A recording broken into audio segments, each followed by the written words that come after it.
আসসালামু আলাইকুম সবাইকে। নিয়তির বাঁধন গল্পের 63 নাম্বার পার্ট। তো বেশি কথা না বলে চলুন গল্প শুরু করা যাক। কি গো ডাক্তার, মনে ধরেছে নাকি আমাকে? অবশ্য ধরারই কথা, এত কিউট কিনা আমি? খুব একটা ভুল বলেনি মেয়েটা, কিউট অনেক। চোখ দুটো ঠিক যেন তার শ্যামাঙ্গিনীর মতো, এজন্যই হয়তো মেয়েটাকে চেয়েও পুরোপুরি ইগনোর করতে পারে না। তবে চঞ্চলতায় ও মেয়ে এ মেয়ের কাছে হেরে বসে থাকবে। সে ছিল নরম কোমলমতি, তবে এ মেয়ে যেন চঞ্চলতায় পিএইচডি করা। দুষ্টবুদ্ধির মাস্টার একটা, চোখ দুটো ছাড়া কোনো মিলই নেই। আর না তো সে কোনো মিল খুঁজতে চাই দুজনের মাঝে। নিজের মতো কিছু ভেবে হঠাৎ বলল, কি চাও তুমি? তুলি এই পর্যায়ে মজা ছেড়ে স্বাভাবিক কণ্ঠে পিয়াসের পানে তাকিয়ে বলে উঠল, আপনাকে চাইলেও তো আর পাবো না, তবে ফ্রেন্ড তো হতে পারি তাই না? এখন এটা বলবেন না যে আমি অনেক ছোট, বন্ধুত্বের কোনো বয়স হয় না জানেন তো।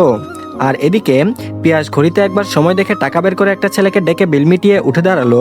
তুলির পানে তাকিয়ে বলল, তোমার মা অনেকক্ষণ থেকে খুঁজছে তোমাকে, এখন যাও। তুলি নিজেও উঠে দাঁড়ালো, কিন্তু হঠাৎ করেই কেমন তার মন খারাপ হয়ে গেল পিয়াসকে তার প্রশ্ন এড়িয়ে যেতে দেখে। মন খারাপের স্বরে বলল, তাহলে কি আপনি আমাকে এতটুকু দিবেন না? ওই মুখখানায় যেন এই আধারিয়া ভাবটা ঠিক মানায় না, কেমন যেন অস্বাভাবিক লাগলো দেখতে। না চাইতেও যেন মুখ থেকে বেরিয়ে এলো, পুনরায় রিকোয়েস্ট পাঠিয়েও অ্যাকসেপ্ট করে নিব, এর বেশি কিছু আশা করো না কখনো। বলেই আর দাঁড়ালো না, হেঁটে বেরিয়ে গেল বাইরে। একবার ঘুরেও দেখলো না তার ছোট একটা কথাতেই মেয়েটার মুখের কোণে পূর্বের মতোই খুশি ঝলমলিয়ে উঠেছে। তুলির ইচ্ছে হলো খুশিতে ওখানেই লুঙ্গি ডান্স দিতে, কিন্তু সে তো ভদ্র মেয়ে, কারোর সামনে নাচে না, তাই বাসায় গিয়ে নাচবে ভেবে নিজেও দৌড়ে বেরিয়ে গেল নিজের মাকে খুঁজতে। সে তো সাথে করে ফোনটাও নিয়ে আসেনি যে মাকে ফোন করবে। ছেলেরা মেয়ের পিছে ঘুরে কুল পায় না, আর তাকে দেখ একটা ছেলের পিছে হত্যে দিয়ে পড়ে আছে, যে কিনা তাকে পাত্তাই দেয় না। ভেবেই মুখটা কাদো কাদো হয়ে উঠল তুলির। আর এদিকে বাজারপত্র নিয়ে বাসায় ফিরতে ভালোই একটু লেট হলো। হঠাৎ রাস্তায় এক বন্ধুর সাথে দেখা হতেই তার সাথে একটু সময় কাটাতে গিয়ে এই সময় অপচয় হয়েছে। মেয়েটাকে ফোন করেও বলেছিল এটা, তবুও দেরি হওয়াতে কিছু ভালো লাগছে না নিজের কাছেই। দরজার সামনে দাঁড়িয়ে বেল বাজালো, কিন্তু কোনো সাড়া পেল না। হাত বাড়িয়ে দরজায় আঘাত করতে যাবে তখন দেখে দরজা লক করা নেই। এটা দেখে ভ্রু কুচকে এলো, দরজা তো আটকে রাখতে বলেছিল, আর এই মেয়ে কিনা তা কানেই নেয়নি। আর কয়ে আছে এখন যে বেলের শব্দ শুনেও কাছে এলো না। বেশি না ভেবে ভেতরে প্রবেশ করে দরজা আটকে দিয়ে কিচেনের দিকে এগিয়ে গেল। বাজার আর খাবারগুলো সেখানে রেখে নিজেদের রুমের দিকে অগ্রসর হলো। মেয়েটা কি দেরি করে আসার জন্য রেগে গেল নাকি? তবে রুমের সামনে আসতেই সে ভাবনা ভেঙে গেল। মেয়েটা রুমে আছে, তবে নতুন কিনে আনা ড্রেসিং টেবিলের সামনে বসে নিজেকে সাজাতে ব্যস্ত। এত রাতে সাজার ইচ্ছা হলো কেন এই মেয়ের? ভেবেই মুচকি হেসে এগিয়ে গিয়ে মেয়েটার পিছনে দাঁড়ালো। মেয়েটার কাঁধে হাত রেখে দর্পণের ভেতর দিয়ে মেয়েটার মুখপানে চোখ রাখলো। অর্থেও সাজগোজ বাদ দিয়ে স্বামীর চোখে চোখ রাখলো। নির্ভার মুচকি হেসেই বলল, হঠাৎ এই রাতের বেলায় সাজতে ইচ্ছে হলো কেন? অর্থী বলল, যাতে আমার স্বামীর চোখ শুধু আমাতেই নিবিষ্ট থাকে। বউয়ের সরল জবাব পেয়ে নির্ভারের হাসির মাত্রা আরো বাড়লো। নিচু হয়ে মেয়েটার চুলের ওপর উষ্ঠ ছুঁয়ে পুনরায় চোখে চোখ রেখে বলল, তোমার স্বামীর চোখ সর্বদা তোমাতেই আটকে থাকে হৃদমোহনী। স্বামীর মুখে নতুন নতুন সম্বোধন শুনে অর্থের মন পুলকিত হলো। বসা থেকে উঠে দাঁড়িয়ে নির্ভারকে জড়িয়ে ধরে বুকে মাথা টেকালো। মুখটা হালকা তুলে নির্ভারের চোখে তাকিয়ে হেসে বলল, তাহলে চলুন নতুন সংসারের সূচনা আমাদের ভালোবাসা দিয়েই শুরু করি। বউয়ের কোমর আঁকড়ে নিজের অনেকটা নিকটে টেনে নিয়ে মজার স্বরে বলে উঠল, তুমি এত ডেসপারেট কেন? হ্যাঁ, আজকে এত টায়ার্ড আমরা, আজকে তো নিজেকে আটকে রাখতে পারতে, আজকে থাক। হ্যাঁ, মজার স্বরে বলল। অর্থের ভালো লাগলো না, সেও কি অমন কিছু মিন করে বলেছে নাকি? আর বলে থাকলেও বা কি, স্ত্রী হিসেবে অধিকার আছে, কিন্তু এই ছেলে তাকে ইগনোর করছে। ভেবেই কিঞ্চিত রেগে বলল, আমি মেয়ে হয়ে সবসময় এগিয়ে আসি আর আপনি ইগনোর করছেন? আপনার কি নিজ থেকে কখনো আমাকে কাছে পেতে ইচ্ছে করে না? নির্ভার হা হয়ে গেল, এ মেয়ের কি মাথা গেল নাকি? না হলে এসব কি বলছে? সে একটা ছেলে মানুষ, তার তো অবশ্যই ইচ্ছে হয় বউকে কাছে পেতে, কিন্তু এ মেয়ে তো সব জানেই। এত অবুঝ নয় মেয়েটা, কিন্তু আজ অবুঝের মতো কথা বলছে কেন? ভাবুক হয়ে বলল, এমন করে বলছো কেন অর্থী? তুমি আমার স্ত্রী, তাহলে তোমাকে কাছে কেন পেতে ইচ্ছে করবে না? অবশ্যই করে। অর্থী বলল, জানি না কেন বলেছি, কিন্তু কখনো তো দেখি না আপনাকে স্বেচ্ছায় কাছে আসতে, আবার আমি কিছু বললেই মজা উড়ান। বউ যেন আজ তার বাচ্চা হয়ে গেছে। নির্ভার আদর করে ডেকে বলল, এই অর্থী, চলো রাতের খাবার খেয়ে আসি, ক্ষুধা লেগেছে নিশ্চয়ই। অর্থী নির্ভারের থেকে সরে গিয়ে বিছানায় গিয়ে বসে পড়ল। শুকনো মুখে বলল, আমার ক্ষুধা নেই, আপনি খেয়ে আসুন। শুকনো মুখের কথা শুনে নির্ভার ভাবলো বউ বুঝি তার রাগ করেছে। ভেবে বউয়ের সামনে গিয়ে হাঁটু ভেঙে বসে পড়ল। মুখটা দুহাতের আজলাই নিয়ে বলল, তুমি কি রাগ করেছো অর্থী? আম সরি সোনা, আমি শুধু মজা করে বলেছি। স্বামীর অপরাধ বোধ দেখে অর্থী স্বাভাবিক সুরে বলল, আমি রাগ করিনি সিনিয়র, আমার সত্যিই খেতে ইচ্ছা করছে না। আচ্ছা চলুন, আমি নিজে আপনাকে বের করে দিচ্ছি, কিন্তু খাবো না।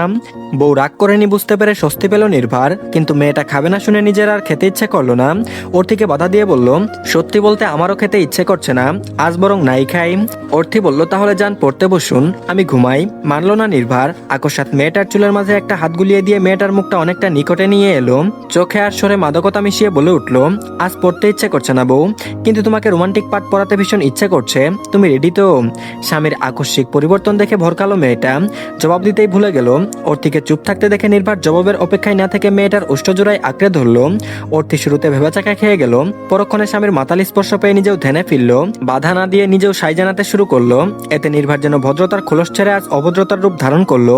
মেয়েটাকে বিছানায় শুয়ে দিয়ে নিজেও তার উপর নিজে ভর ছেড়ে দিল। একটা সময় মেয়েটার ঠোঁট ছেড়ে অন্যত্র নিজের ঠোঁটের স্পর্শ জারি করলো। নিজেই পরনের টি শার্টটা খুলে ছুঁড়ে ফেললো অন্যত্র। মেয়েটার ওড়নাটাকেও নিজেদের মাঝে থেকে বোঝা মনে করে জায়গা দিল মেঝেতে। সময় গড়াতেই যেন ছেলেটার উন্মাদনা বুঝতে পারলো অর্থী। ছেলেটা বোধহয় ঠিকই বলেছিল, নিজের কাছে পেতেই যেন রোমান্টিকতার পাঠ পড়াতে শুরু করেছে তাকে। এ যেন আজ অন্য এক নির্ভারকে আবিষ্কার করলো অর্থী। খুশির এক ফোঁটা অস্ত্র গড়িয়ে পড়লো ঠোঁটের কোণে, খুশির ঝিলিক অক্ষত রইল। ভেসে গেল নতুন করে দুজন প্রেমের জোয়ারে। সত্যি যেন নিজেদের ভালোবাসা দিয়ে শুরু করলো এক নতুন সংসার জীবন, এক নতুন ছন্দের পথ চলা। আর এদিকে নতুন দিনের সূচনা লগ্নে বেড়েছে মানুষের ব্যস্ততা, রাস্তাঘাটে বেড়েছে মানুষের আনাগোনা আর হইচই। শহরের রাস্তাঘাট হোক বা অলিগলি মানেই এক শেরগুলে মাখামাখি। এমনই এক শেরগুলময় পরিবেশ থেকে দূরে শহরে এক নির্জন শান্ত ক্যাফেতে বসে আছে মেয়েটা। পরনে একটা শাড়ি জড়িয়েছে। একাকী এক টেবিলে বসে সম্মুখে এক ধোয়া ওঠা গরম কফির কাপ রেখে তার পানে তাকিয়ে আছে। মেয়েটার মুখমণ্ডল জুড়ে আনন্দ বা প্রফুল্ল কিছুই লক্ষ্য করা গেল না। সুন্দর মুখখানায় যেন নির্জীব ভাব, তবে সেই ভাব বেশিক্ষণ স্থায়ী হতে পারল না। কিছুক্ষণের মাঝে একটা সুদর্শন পুরুষ এসে তার সম্মুখে বসলো।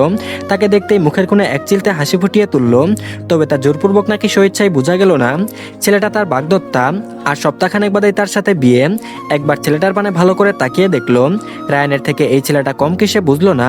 সুদর্শন, বলিষ্ঠ, শিক্ষিত একজন সফল বিজনেসম্যান। একটা সময় শুধুমাত্র একাকিত্ব ঘুচানোর তাগিদে এই ছেলেটার সাথে সম্পর্কে জড়িয়েছিল। ছেলেটা তাকে ভালোবেসে ফেলেছিল, বুঝতে পেরেও অন্য কারোর জন্য এই ছেলেটাকে দূর করে দিয়েছিল। অথচ এই ছেলেটাই তার জন্য এখন পর্যন্ত বিয়ে করেনি।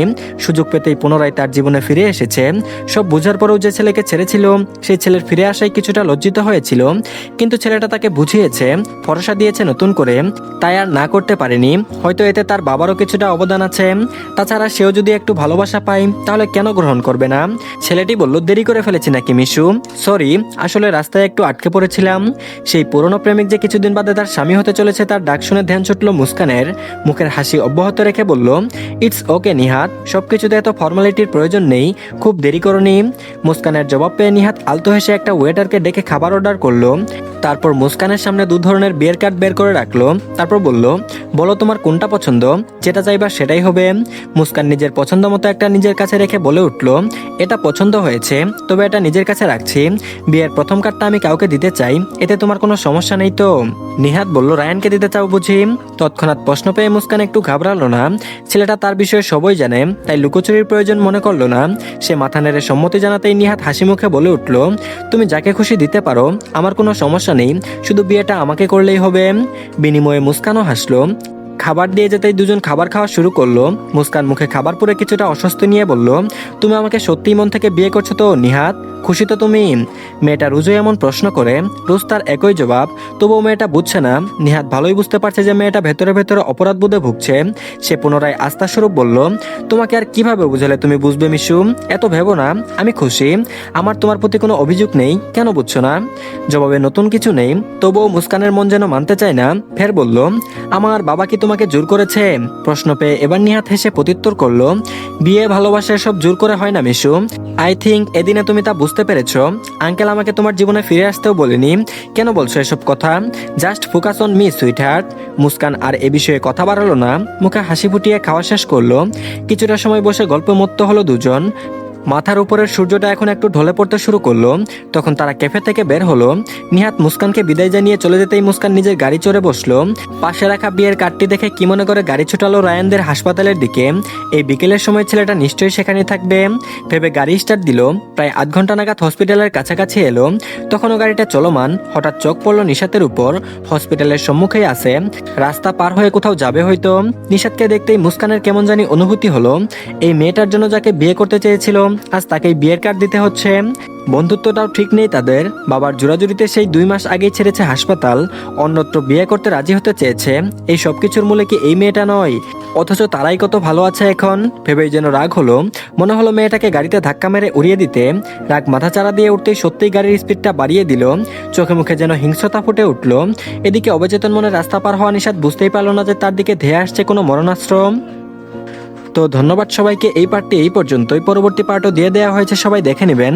তার আগে সবাই প্লিজ চ্যানেলটিকে সাবস্ক্রাইব করে দিয়েন, আর ভিডিওতে অবশ্যই লাইক দিয়েন। তো ভালো থাকবেন সবাই, আল্লাহ হাফেজ।